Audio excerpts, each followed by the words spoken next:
Assalamualaikum warahmatullahi wabarakatuh. Saya Izzatul Muzakira Qurani dengan NIM 90400124063. Baik, kali ini saya akan menjelaskan mengenai materi konsep dasar kebijakan moneter. Baik, yang pertama yang akan saya bahas yaitu mengenai sejarah timbulnya uang. Kegiatan perekonomian di masa lalu itu dilakukan dengan menggunakan sistem barter, yaitu kegiatan ekonomi yang dilakukan dengan cara menukarkan barang dengan barang lain yang dibutuhkan. Orang yang memiliki beras dan membutuhkan pakaian akan melakukan pertukaran dengan orang yang memiliki pakaian dan membutuhkan beras dengan nilai tukar tertentu. Dalam kondisi seperti ini, cara barter akan sulit untuk dilakukan karena kesulitan menemukan orang yang memiliki barang yang kita butuhkan dan membutuhkan barang yang kita miliki.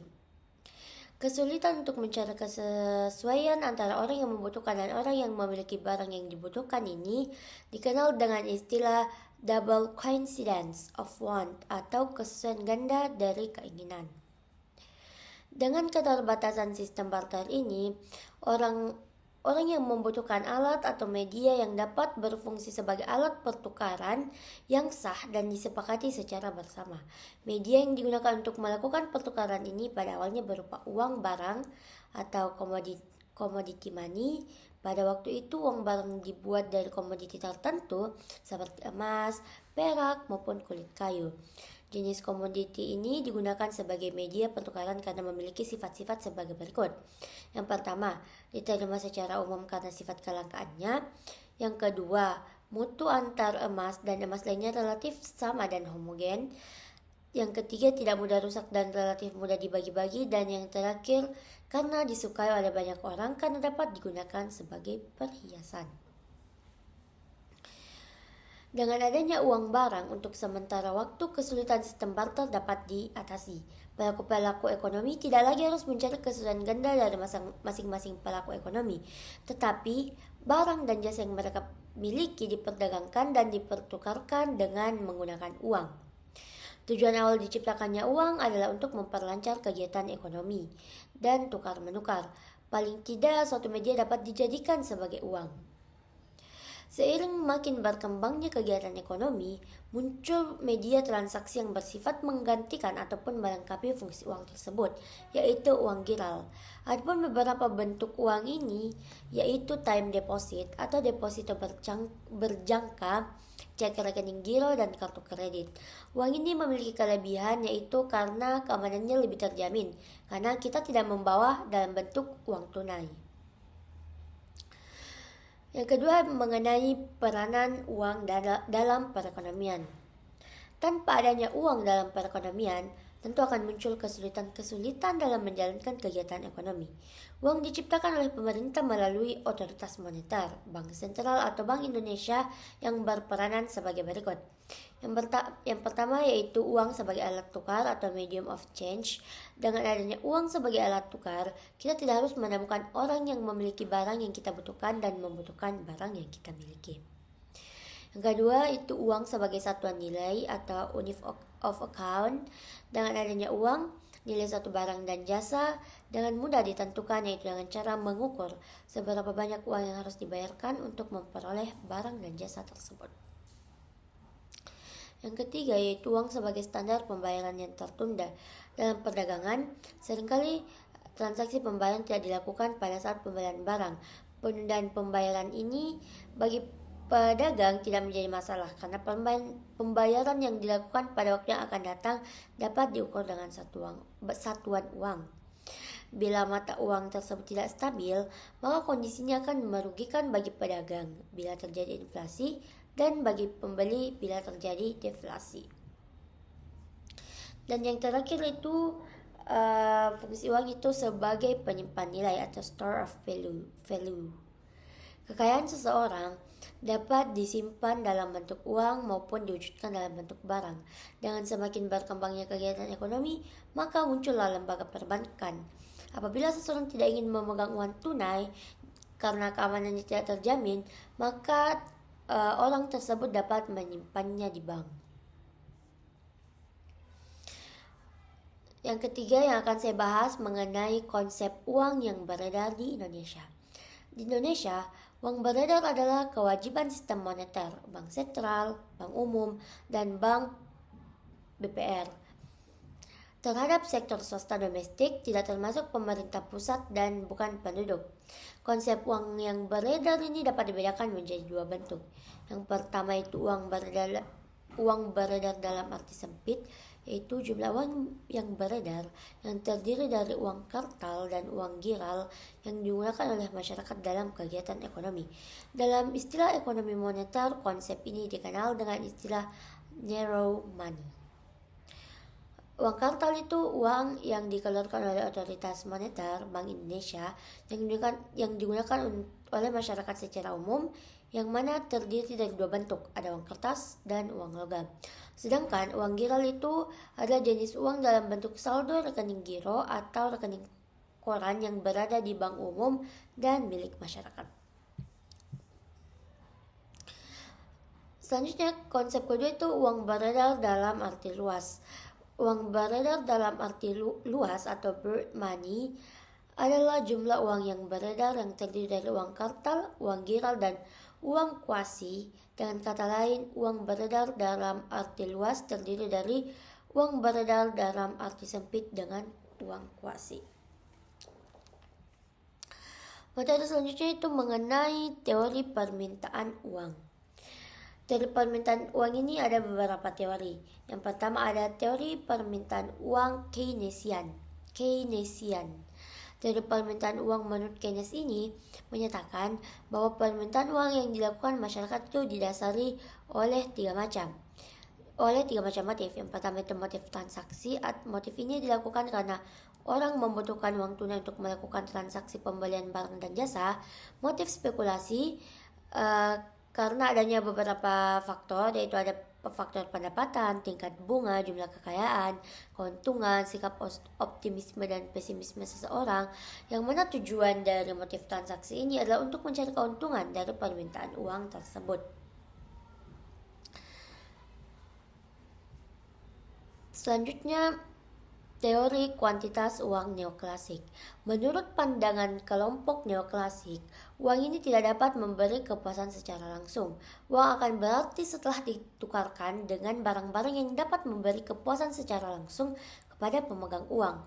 Menurut pandangan neoklasik ini, jumlah uang yang beredar dikalikan dengan kecepatan peredaran uang atau velocity of money sama dengan tingkat harga rata-rata dikalikan dengan jumlah transaksi pada periode yang bersangkutan. Yang kelima yaitu analisis IS dan LM. Yang pertama, pasar barang dan kurva IS. Variabel yang diperhitungkan di pasar barang ditentukan oleh jenis perekonomian suatu negara. Pada perhitungan pendapatan nasional, perekonomian itu dibagi menjadi 4. Ada tertutup sederhana, tertutup, dan terbuka. Pada bagian tertutup ada 4 variabel yang menentukan, yaitu pengeluaran konsumsi, tabungan, pengeluaran investasi, dan pendapatan nasional. Pada perekonomian tertutup ada 3 variabel yang digunakan, yaitu pajak, transfer, dan pengeluaran pemerintah. Dan pada bagian perekonomian terbuka itu ada impor dan ekspor. Kurva IS yaitu adalah kurva yang menghubungkan titik-titik besarnya pendapatan nasional pada berbagai tingkat bunga, di mana pasar barang berada pada posisi keseimbangan. Jadi kurva IS ini menunjukkan bagaimana keseimbangan di pasar barang. Selanjutnya pasar uang dan kurva LM. Keseimbangan di pasar uang, money market equilibrium, terjadi pada saat jumlah uang yang diminta oleh masyarakat untuk berbagai motif sama dengan jumlah uang yang beredar atau penawaran uang. Secara umum dapat dikatakan bahwa jumlah uang yang diinginkan dan mampu diminta meningkat seiring dengan penurunan tingkat suku bunga. Menurut teori permintaan uang Keynes tadi, permintaan uang untuk transaksi dan berjaga-jaga dipengaruhi oleh tingkat pendapatan, sedangkan permintaan uang untuk spekulasi dipengaruhi oleh tingkat suku bunga. Selanjutnya mengenai tugas Bank Sentral untuk mencapai tujuan Bank Indonesia didukung itu ada dua pilar yang merupakan dua bidang tugasnya. Yang pertama menetapkan dan melaksanakan kebijakan moneter, yang kedua mengatur dan menjaga kelancaran sistem pembayaran. Kedua tugas tersebut perlu diintegrasi agar tujuan untuk mencapai dan memelihara kestabilan nilai rupiah dapat dicapai secara efektif dan efisien. Selanjutnya saya akan membahas mengenai kebijakan moneter. Yang pertama itu kerangka kebijakan moneter. Dalam melaksanakan kebijakan moneter, Bank Indonesia menganut sebuah kerangka kerja yang dinamakan Inflation Targeting Framework. Kerangka kerja ini diterapkan secara formal sejak Juli 2005 setelah sebelumnya menggunakan kebijakan moneter yang menerapkan uang primer atau base money sebagai sasaran kebijakan moneter. Dalam kerangka ini, Bank Indonesia secara eksplisit mengumumkan sasaran inflasi kepada publik dan kebijakan moneter yang diarahkan untuk mencapai sasaran inflasi yang ditetapkan oleh pemerintah tersebut. Untuk mencapai sasaran inflasi ini, kebijakan moneter dilakukan secara forward-looking, artinya perubahan stance kebijakan moneter yang dilakukan melalui evaluasi apakah perkembangan inflasi ke depan masih sesuai dengan sasaran inflasi yang telah dicanangkan. Mengapa kebijakan moneter memerlukan jangka nominal? Sebelumnya saya akan membahas mengenai jangka nominal terlebih dahulu. Jangka nominal itu adalah variabel nominal seperti indeks harga, nilai tukar atau uang beredar yang ditargetkan secara eksplisit oleh Bank Sentral sebagai dasar atau patokan bagi pembentukan harga lainnya. Diperlukan jangka nominal karena tanpa adanya jangka nominal tersebut tidak ada kejelasan kemana kebijakan moneter akan diarahkan sehingga masyarakat tidak memiliki pedoman atau dalam membuat ekspektasi inflasi. Dengan mengumumkan sasaran inflasi dan Bank Indonesia secara konsisten dapat mencapainya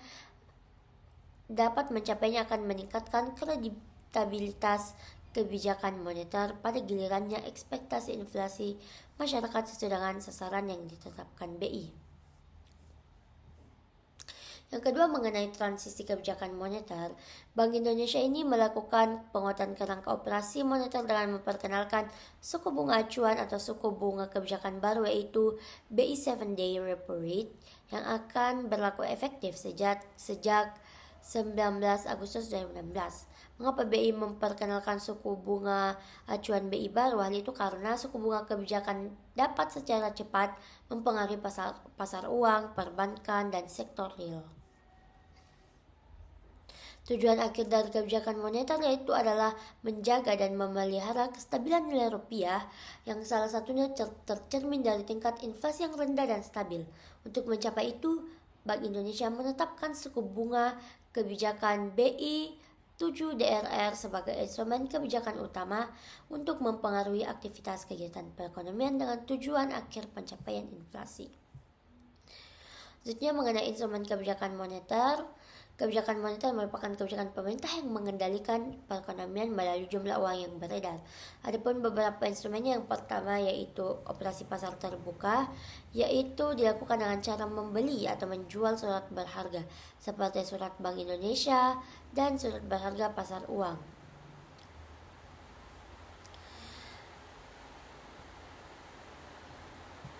Selanjutnya yaitu operasi moneter. Operasi moneter dalam pelaksanaannya kebijakan moneter oleh Bank Indonesia dalam rangka pengendalian moneter melalui operasi pasar terbuka dan standing facilities. Standing facilities ini merupakan penyediaan dana rupiah, lending facility dari Bank Indonesia kepada bank dan penempatan dana rupiah oleh Bank Indonesia dalam rangka membentuk koridor suku bunga di PUAB dilakukan atas inisiatif Bank Indonesia, sementara standing facilities dilakukan atas inisiatif bank. Efektivitas kebijakan moneter ini selanjutnya ke materi terakhir yang akan saya bahas itu mengenai efektivitas kebijakan moneter. Efektivitas kebijakan moneter ini akan berpengaruh pada 3 daerah. Yang pertama itu daerah jerat likuiditas, yaitu kebijakan moneter tidak efektif, daerah tengah kurang efektif, dan daerah klasik sangat efektif.